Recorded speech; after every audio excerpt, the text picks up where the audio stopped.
et nous nous réjouissons pour ce souffle de vie renouvelé. Nous sommes contents d'être des acteurs privilégiés de cet immense canal de bonheur qu'est C'est Midi. Bienvenue dans votre émission. Ne zappez surtout pas, parce que C'est Midi, c'est maintenant!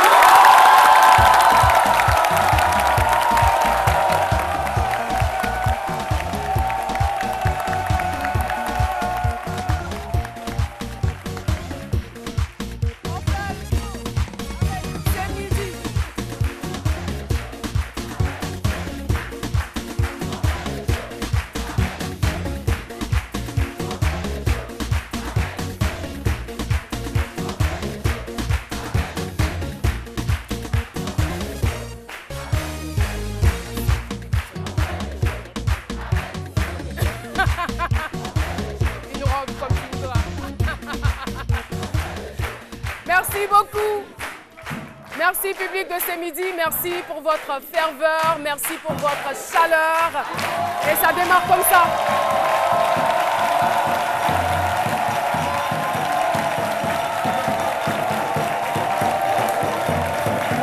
Avec de la danse traditionnelle.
Merci beaucoup.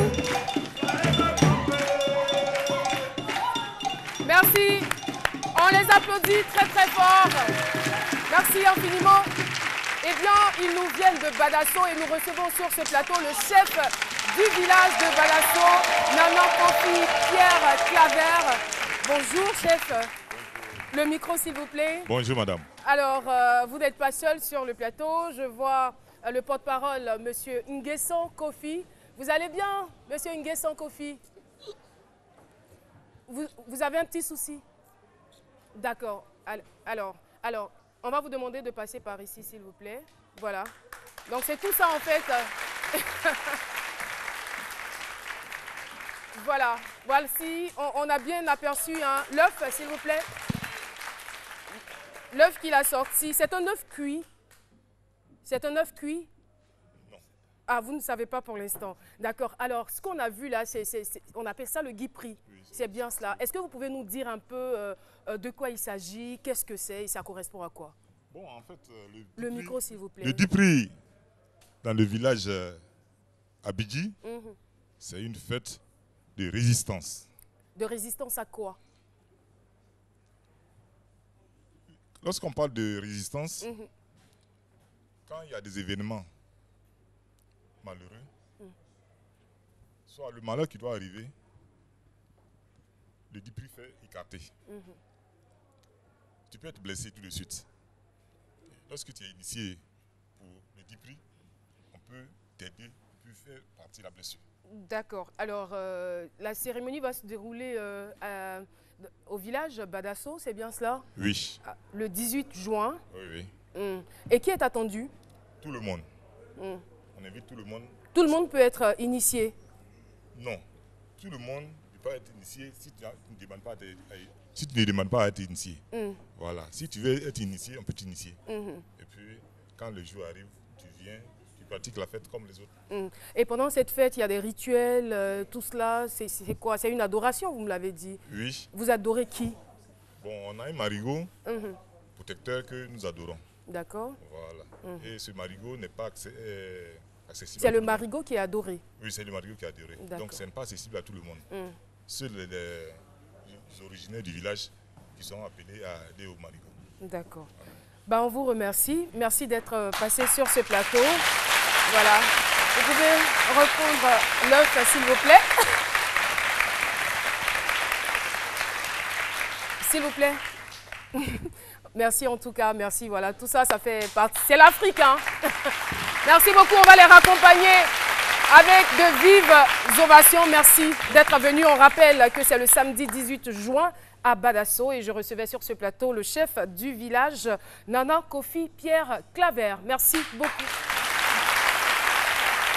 Eh bien, nous allons poursuivre pendant qu'ils nous quittent, pendant qu'ils partent de ce plateau.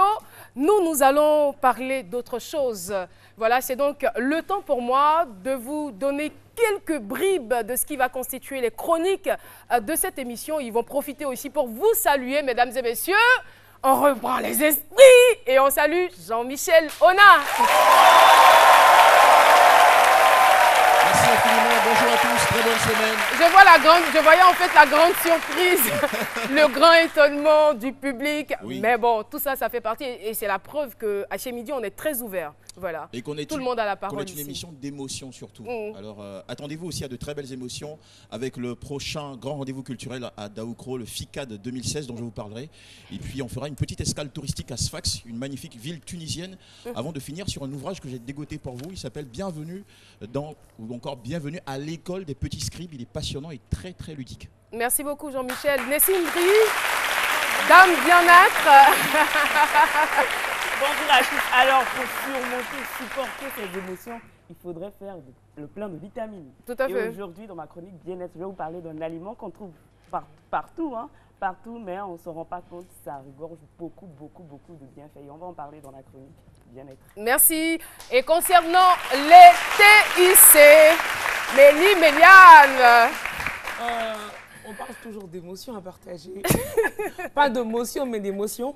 Et bien moi, justement, avec cette application que je vous ai dégotée, vous allez partager vos émotions et surtout vos émotions avec des personnes qui vous sont chères.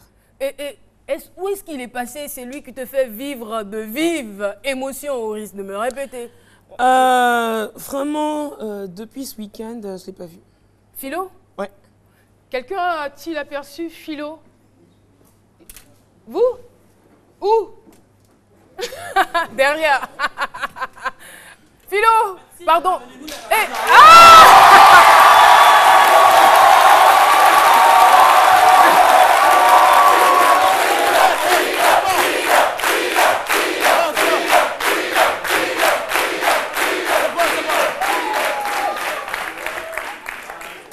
Qu'est-ce qu'il y a? Non, mais c'est toi? Ben, s'il vous plaît. Oui?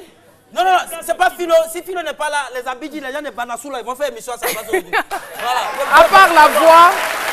C'est quoi? Voilà. À part la voix, franchement, moi, je te reconnais pas. Hein? Non, mais attends, c'est pour dire qu'il faut changer souvent. Il faut changer. C'est important. Voilà, du Philo, comme ça. Souvent, il faut changer. C'est bon comme ça? Ouais. Et tout à l'heure, j'étais dans le public, il y avait un monsieur qui a dit il faut pousser la main. Il ne sait pas que c'est Philo. On a fait par là. Il lève le coude, il faut pousser la main. Voilà, il faut changer souvent, c'est très important. Ça te change bien, ça te change ouais, bien. mais On a l'impression que tu es déjà en vacances. Même les sourcils. Qui est-ce qui t'a maquillé, Philo?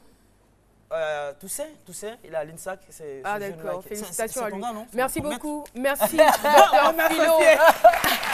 Eh bien, parlant d'émotion, le sujet d'aujourd'hui, il sera aussi émouvant que celui du lundi dernier. Si en Europe, plus précisément en France, l'alcool est devenu la première cause de mortalité, eh bien, ici, en Afrique, c'est plutôt l'indiscipline qui tue les conducteurs et les piétons.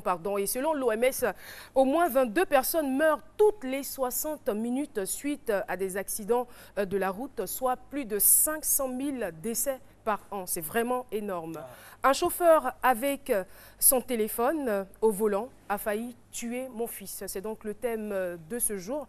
Nous allons retrouver tout de suite Dr Philo pour son commentaire et son avis.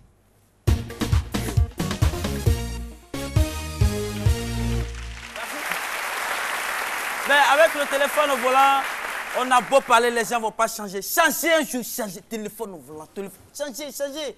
Pas plus que, je crois, vendredi dernier, on a assisté à une scène avec les caméras de surveillance de la CCD. On a vu ce qui s'est passé.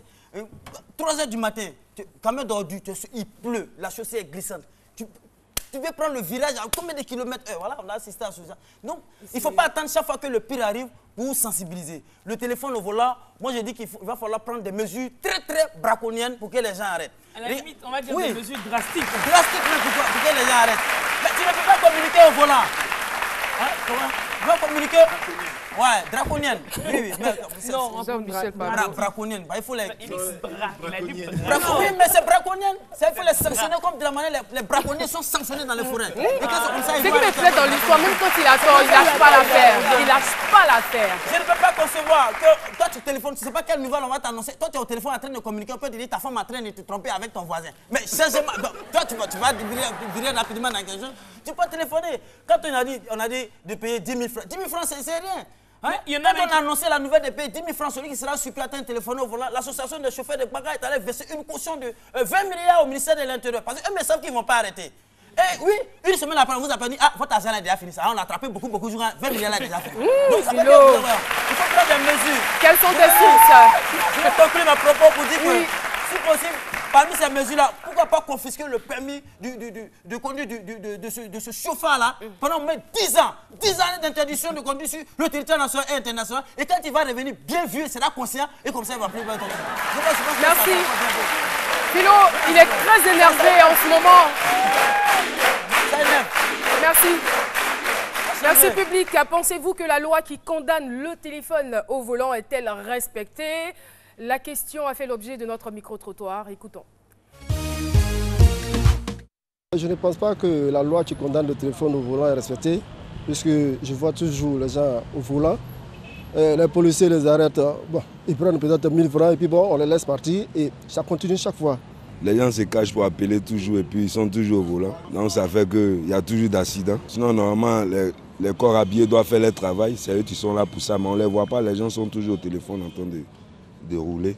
Non, la loi qui condamne au téléphone n'est pas respectée. Parce qu'on voit les trucs même, les chauffeurs au volant, qui sont au volant, ils communiquent, il peut y avoir un accident.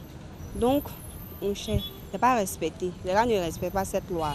La loi au volant n'est pas respectée parce qu'on voit les gens élus, on dit non que ne pas communiquer au volant, mais on veut les voir communiquer au volant. Parce que ça, c'est pas normal. Communiquer au volant, ça c'est un délit. Ça seulement c'est un délit. Parce que nous-mêmes, moi je suis un chauffeur. Moi je roule. Mais dès qu'on m'appelle, je suis obligé de garer. Malgré que j'ai les clients, je gare et je communique. Je sais qu'elle n'est pas respectée, ça on ne va pas se mentir. On ne va pas se mentir, elle n'est pas respectée du tout. Mais bon, qu'est-ce que vous voulez? Je pense qu'on n'a pas vraiment conscience du danger que ça représente de vraiment décrocher son téléphone au volant. Eh oui, merci beaucoup pour tous ces avis. Un chauffeur avec son téléphone au volant a failli tuer mon fils. Je le rappelle, c'est notre thème de ce jour. Et nous allons recevoir tout de suite notre invité témoin que vous avez certainement vu sur les écrans de la RTI ou encore entendu sur une radio confessionnelle. Son nom, c'est Kane Aminata Kone, que je vous demande de recevoir avec de vives ovations.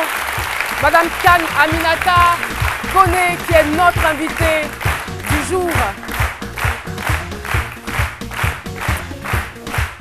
C'est une brave maman, une épouse formidable Mais c'est un docteur. Elle est docteure en chirurgie dentaire, présidente aussi de l'ONG Young African Leaders Côte d'Ivoire. Bonjour et bienvenue sur notre plateau. Bonjour Madame Caroline. Et merci surtout d'avoir accepté de rendre ce témoignage émouvant et plein d'enseignements, on va le dire, hein, sur ce plateau. Alors, on va donc repartir avec vous en juillet. C'était le 15 juillet 2015, on va dire à 2 jours de la fête de Ramadan. Il y a quelque chose, j'allais dire, de tragique qui s'est déroulé, qui s'est passé dans votre vie. Mais heureusement, le pire a été évité. Qu'est-ce qui s'est réellement passé ce jour-là?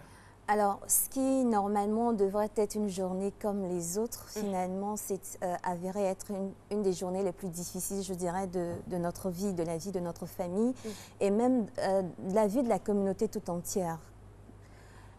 Ce jour-là, bizarrement, on n'a pas pu faire la cuisine parce qu'il fallait préparer la rupture du jeûne pour des frères qui étaient là. Et après mon émission à la radio, je rentre à la maison et j'ai vu que les filles n'avaient rien préparé. Et donc, je me mets à la tâche, j'achète des boîtes de petits pois, histoire de faire quelque chose de très rapide. Et pendant que je suis à la cuisine, mon époux me dit, bon, je vais aller chercher de la viande pour accompagner les petits pois. Et donc, j'appelle Ramadan, le petit Ramadan, mon fils, qui n'avait même pas encore rompu son jeûne. Il avait son bol de couscous.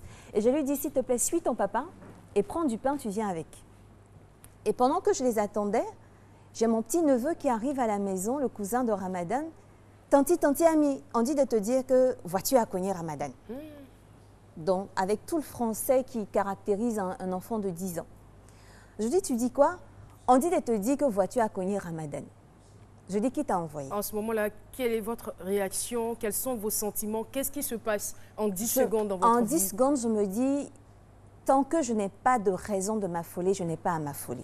Je dis, c'est peut-être quelque chose de pas grave, mais il faut que j'attende d'avoir des raisons de m'affoler avant de commencer à m'affoler. Et d'abord, je veux savoir qui. Ça pouvait être quoi la raison qui vous amènerait à vous affoler? De savoir que mon fils est mort. Et que l'accident a été plus grave que prévu, ou qui n'aurait pu être. Et donc, je lui demande, mais qui t'a envoyé? Il me dit, c'est tonton. Donc, je donne mon petit garçon à la fille à côté, et puis je le suis, et je lui dis, mais est-ce que tu as vu Ramadan? Il dit, oui, tanti Ami, il avait du sang sur le ventre. Donc là, je commence à m'inquiéter, à me dire que c'est peut-être grave. Et les frères attendaient de manger, mais je suis sortie sans rien dire à personne. Et j'ai suivi l'enfant, j'ai commencé à courir vers le lieu de l'accident. Et je rencontre une première dame qui me dit, « Madame, vous êtes la mère de l'enfant ?» Je dis « Oui. » Vraiment beaucoup de courage, madame. Gardez votre calme. Je rencontre une deuxième dame à la barrière et elle me dit aussi la même chose. Et je vois au milieu du goudron le pain dans le sachet jeté sur le goudron et les chaussures de mon fils. Ça choque forcément. Là, ça choque. Là, je commence à me dire que ça a dû être extrêmement grave pour que tout ça puisse rester au milieu du goudron. Et en ce moment où se trouve son papa? Aucune nouvelle de son papa. Ni son papa ni l'enfant ne sont là. J'ai vu du sang sur le goudron, c'est tout ce que j'ai vu. Et là, je n'ai plus aucune nouvelle. J'essaie de joindre son papa, il est injoignable. Ça sonne, il ne décroche pas. Je vous assure que c'est ce genre de silence qui peut vous tuer, de ne pas savoir. Et là, je reçois un coup de fil d'une amie avec qui j'ai fait le lycée, qui était ma voisine de chambre à l'internat, qui m'appelle, qui me dit « Ami, l'accident s'est passé devant moi, mais Koné a pris l'enfant et ils sont partis. » Je dis « Ils sont partis où ?» Elle dit « Je ne sais pas, mais vraiment, garde ton calme. » Je dis « Je suis calme. S'il y a quelque chose, s'il est mort, dis-moi, je comprendrai. Mais j'ai besoin de savoir, ne me demande pas de me calmer alors que je suis déjà calme. » Et quand une vingtaine de minutes après, on arrive à... Comment elle avait eu l'information? Elle était avec mon mari. Ils se sont rencontrés chez le vendeur de viande et donc ils étaient en train de papoter parce que ça faisait plusieurs années qu'ils ne s'étaient pas vus. Et Ramadan, après, je saurais qu'il a acheté le pain puisque la boulangerie était contiguë à l'étal du vendeur de viande. Et donc, Ramadan rejoint son père avec son cousin. Il dit, papa, je vais t'attendre. Il dit, non, comme les gens t'attendent, va avec le pain. Donc, en l'espace d'une vingtaine de secondes, il entend juste un bruit. Il se retourne, il voit son enfant, il crie, c'est mon fils. Et donc là, quand j'arrive à joindre son père, il me dit, nous sommes dans tel hôpital de la place et les médecins l'ont pris en charge. Je dis, on dit quoi? On dit, il a un traumatisme crânien. Je dis, mais qu'est-ce que tu as vu? Il dit, il a du sang qui sortait par les narines, du sang qui sortait par la bouche. Là, je commence à me dire que c'est quelque chose. Oui, Philo. Mais c'est quand même étonnant quand même, vous, une femme, une mère de famille, on vient vous annoncer que votre fils vient d'être renversé se faire renverser par un véhicule. Vous ne paniquez pas. Comment vous faites? Parce que moi, je ne comprends pas. Je sais que vous êtes musulmane. Et que chez les musulmans, il y a une manière de masquer les drames. Même quand quelqu'un décède, on dit, ah, il vous salue. C'est déjà qu'il est décédé. Oui. Donc, venant vous dire que l'enfant a été renversé, vous ne paniquez pas. Vous ne vous dites pas que peut-être que c'est ce drame-là que la personne a masqué. Alors, vous ne paniquez pas. Non, mon époux m'a toujours dit, ne sois jamais négative. On vient me dire, mon enfant a été victime d'un accident. Je n'ai pas imaginé le pire à l'instant. Il faut que ce soit des pensées positives qui m'animent en me disant que ce n'est peut-être pas grave.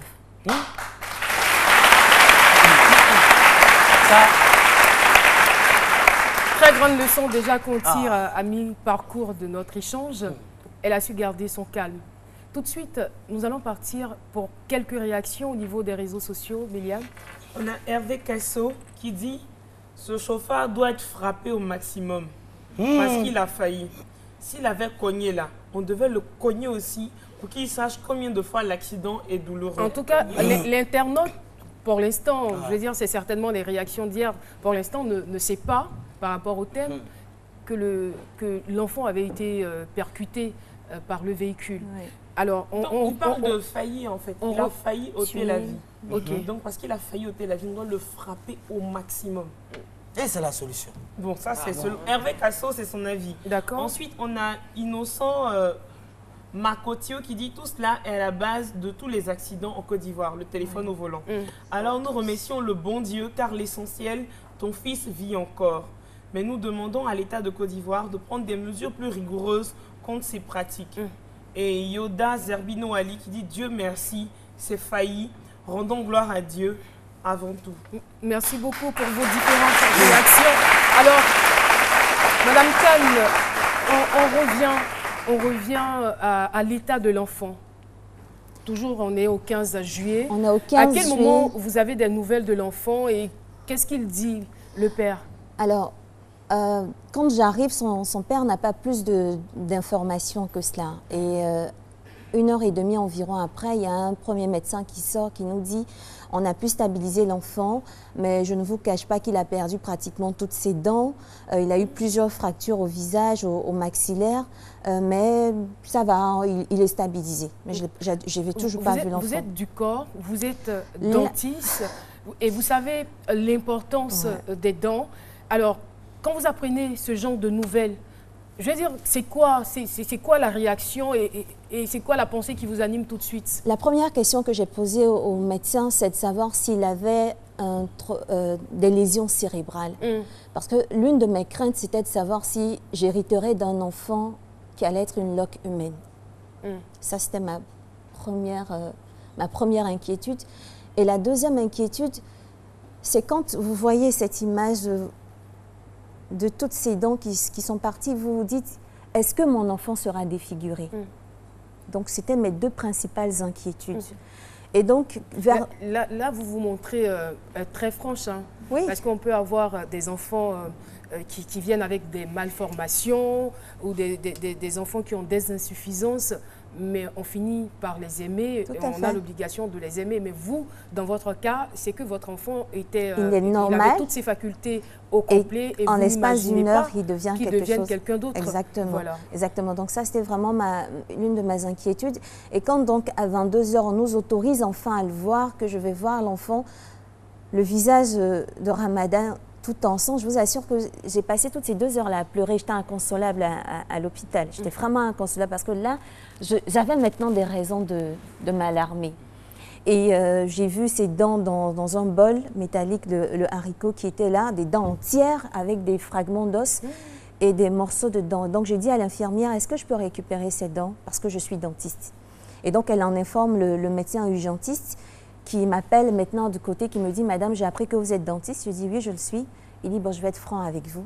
Je vais vous dire les choses telles qu'elles sont. Votre enfant a de multiples fractures à la mandibule et au maxillaire supérieur. Je lui repose encore la même question. Est-ce que l'enfant a des lésions cérébrales? Je ne peux pas vous en dire plus. Tout ce que je sais, il va être gardé en réanimation parce qu'il est dans un état comateux. Le temps qu'on nous fassions le scanner et que le scanner nous situe si l'enfant a des lésions au cerveau ou non. Mais on vous remettra de toutes les façons les dents. Il va falloir qu'on opère l'enfant. Et puisqu'il fallait que quelqu'un reste à côté de l'enfant et que l'autre reste à la maison, moi j'ai décidé de rentrer autour de 23 h. Et après, mon époux m'appelle pour me dire qu'on ne me permet pas de rester parce que l'enfant doit rester en réanimation et on n'autorise pas les parents à rester auprès de l'enfant. Donc, toute la semaine où il est resté en réanimation, nous n'avions droit qu'à le voir 3 minutes par jour, pas plus. Autour de 17 h, entre 17 h et 18 h, il fallait mettre une blouse parce qu'il fallait que l'enfant reste dans des conditions quand même d'hygiène et tout. Et le lendemain, quand je revois l'enfant, sa tête a gonflé, a enflé. Sa tête a enflé. Et je dis à son père, il est en train d'être défiguré, l'enfant. Et le lendemain matin, qui était le jour de la fête, je vous assure que c'était un silence de mort qu'il y avait chez moi à la maison. Et j'ai tiré son père du lit, les enfants, je dis, s'il vous plaît, préparez-vous, allez-y à la prière. Est-ce que vous aviez tous les deux un sentiment de culpabilité? Oui, oui. Il n'y a rien à dire, on avait ce sentiment de culpabilité. Moi, d'autant plus que son père, parce que je me disais, c'est moi qui ai demandé à l'enfant de suivre son papa pour aller chercher le pain. Et le père qui se dit, l'enfant m'a dit qu'il va m'attendre pour qu'on aille ensemble. Je lui ai dit de partir. Et si j'étais venue avec lui?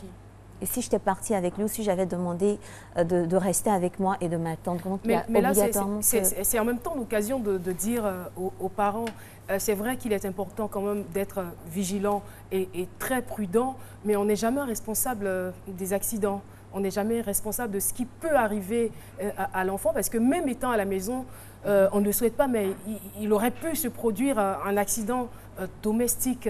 Donc, le sentiment de culpabilité n'arrange pas trop les choses, mais c'est une réaction normale. Mais avec le temps, on finit par oublier tout cela, et surtout que vous êtes croyante, vous vous dites forcément qu'il y avait une leçon à en tirer, ou peut-être un enseignement à en tirer. Voilà. Nous allons poursuivre. Moi, ce qui m'intéresse aujourd'hui, c'est l'état de santé de l'enfant. Je sais qu'il est passé par une grave période. Ça a été douloureux. Il a perdu ses dents. Et c'était très difficile. Mais aujourd'hui, qu'en est-il après les opérations, tout cela? Alors, je dirais qu'il va très bien, parce que l'autre a dit quelque chose, l'internaute, c'est que Dieu merci, il est en vie. Donc pour moi, à partir du moment où il est en vie, c'est déjà cela.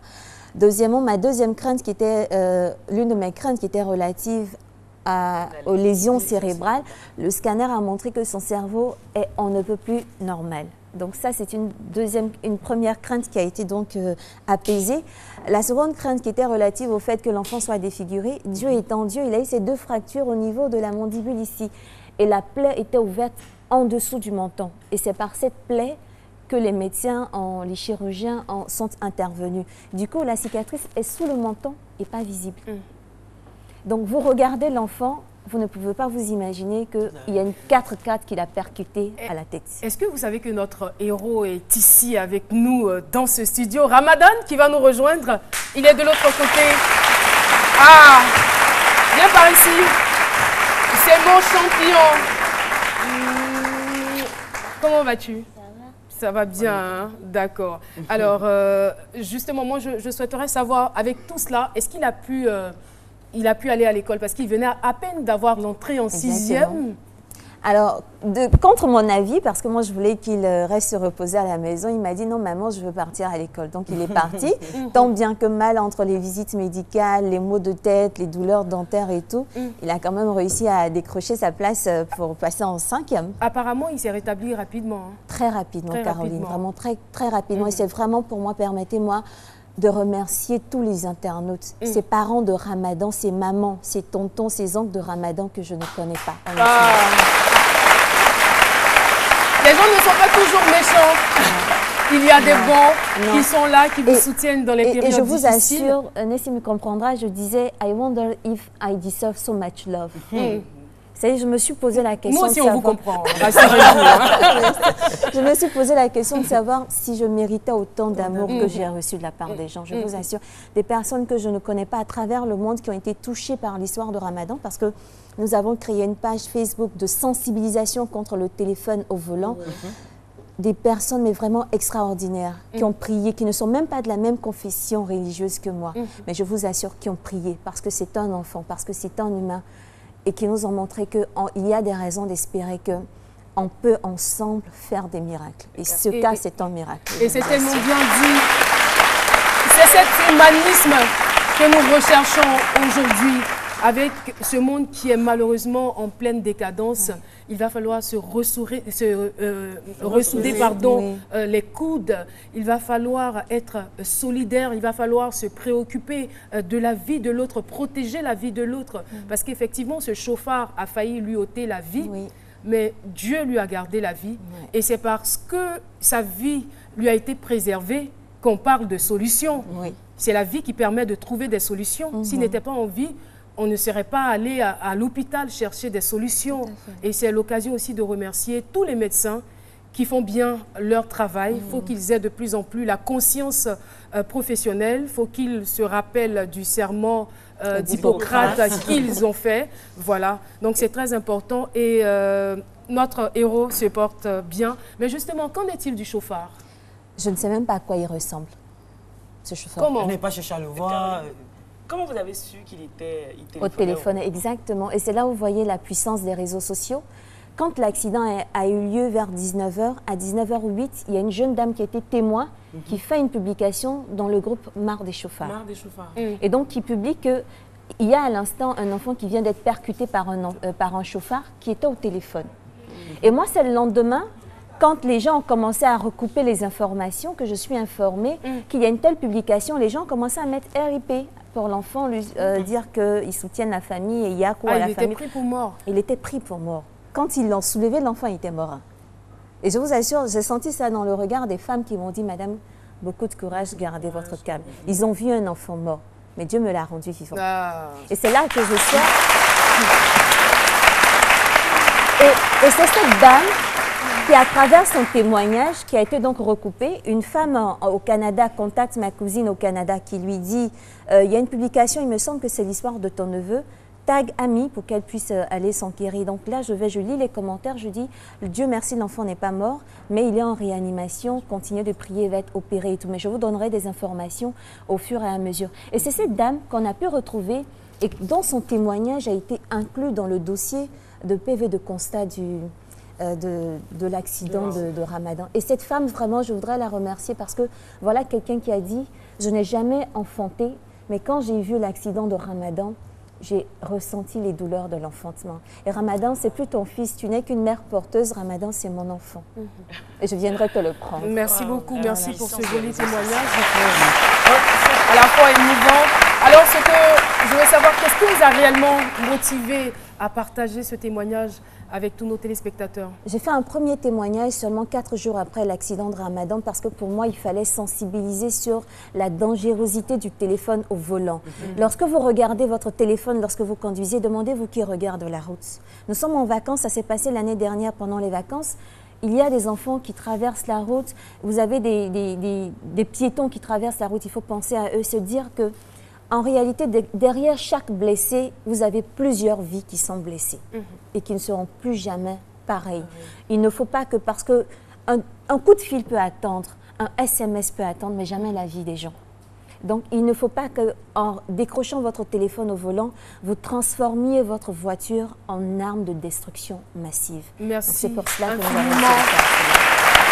Docteur Kane, Aminata Kone, merci aussi à notre héros Ramadan. En tout cas, bon Ramadan à vous et à tous les musulmans d'ailleurs, parce que nous sommes aujourd'hui au 8e jour. Oui, et ce que je voudrais dire, c'est qu'il est né le matin de la fête de Ramadan et donc on a dû faire sa zakat et le fitr et il a été opéré le matin de la fête de Ramadan. Avec donc, succès, moi, c'est une renaissance. Merci beaucoup. Alors, il y a plusieurs facteurs qui sont donc à la base de ces nombreux accidents. il y a l'indiscipline, il y a l'impatience, l'argent, la négligence. Mais sachez que la vie est plus importante que toute chose. Merci encore de nous avoir suivis. Merci d'avoir rendu ce témoignage. On va se donner rendez-vous juste après ceci.